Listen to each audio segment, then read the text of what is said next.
Colby comes up and just talk a minute about what today means, actually tomorrow, Memorial Day. Memorial Day is a federal holiday in the United States. It's honoring and mourning the military personnel who have died serving in the United States Armed Forces. It is always observed the last Monday in May. This is the day when grateful Americans take a pause to remember those who gave it all for this country. They loved our country so much that they were willing to lay their lives down for our country and for our legacies.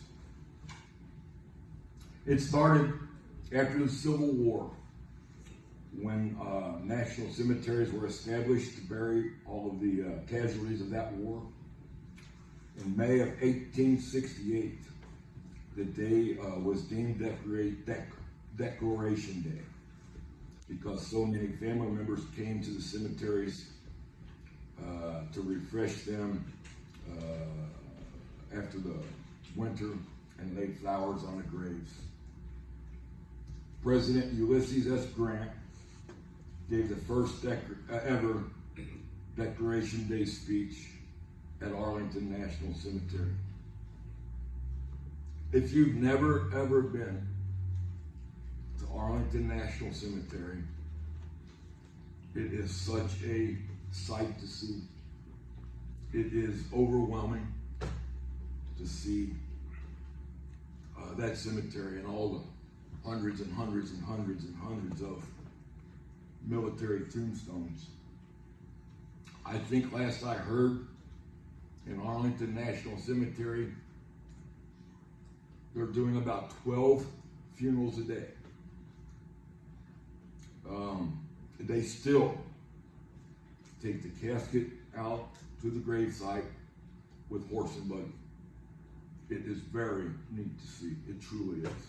I was honored to be there when I worked in Washington, and then we took the honor flight to get to go and visit, and it is such a moving. The closest thing you could do here, if you don't go to Washington, haven't been to Washington, don't plan to go to Washington, go to Williamstown to our veteran cemetery. I'll be honest, not quite as moving, but still very moving. I heard that they are already ready to start on phase 2 to clear out some more land to make more room for more grave sites. Okay, Decoration Day was intended for the Civil War casualties, but after World War I's huge losses, it was expanded to include all of the fallen from every war. In 1967, right in the middle of the Vietnam War, the day was officially changed to Memorial Day. The red poppy is the official flower of Memorial Day, and it was inspired by the poem "In Flowers Field" by Lieutenant Colonel McCrae, who was a doctor back in 1915. Memorial Day is a day that we often use as the official start for summer, but it is so much more than the official start of summer. It's more than the parades. It's more than the flags. Those are what we tend to see and realize, but it's more than that. Many things have been canceled this year, and that's really a shame, including some of the placing of the flags in cemeteries. This day is set aside for remembering this day is not set aside for remembering our veterans. That's Veterans Day, and they get confused. Every day, however, should be Memorial Day, but this is the day that the country catches up on all of our mission and recognize all of our fallen. On a normal Memorial Day, we would be gathering, getting ready to celebrate with our families, and maybe talk a little bit about what that day really means. It would normally have been a day off, but as we all know, we've had a few too many days off this year. It would have been a day for you to go out boating and go camping and get ready for the beginning of summer. And praise the Lord, it finally feels like summer out there, doesn't it? Time to fire up the barbecue. A lot of people, it's time to clean up the patio furniture and get it ready and attend the parade. But this year it feels a little different. As our freedoms right now are being challenged every day, the veterans' role in our history is even more important. We often say to the veterans, that the veterans that did not return gave their lives. It's not really true. Their lives were taken from them by an enemy, often very far away from home. As we celebrate Memorial Day with our families, let's not forget those that gave their all for our freedoms. Our freedoms that we can be in our church. Our freedoms that we have, like speech. Because right now they are being challenged.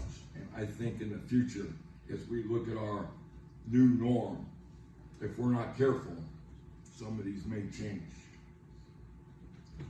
Let us continue to mission support our survivors. We are honored to be Americans, but it is an accident of birth that we are Americans. We could easily have been anywhere else, but it was by God's will we are Americans. The true measure of being an American is respect, love, gratitude for those who keep us free. Not just on Memorial Day, but every day. We are tasked now to carry the flag of patriotism to the next generation. As we pause on Memorial Day, look at the flag, maybe a little bit longer today, and remember it is a symbol of our country that only remains flying because of those that served. They are among the long line of Americans who have sacrificed for our nation. Remember those among us who volunteered for service, and some were drafted. Remember those that have gone, and remember their children.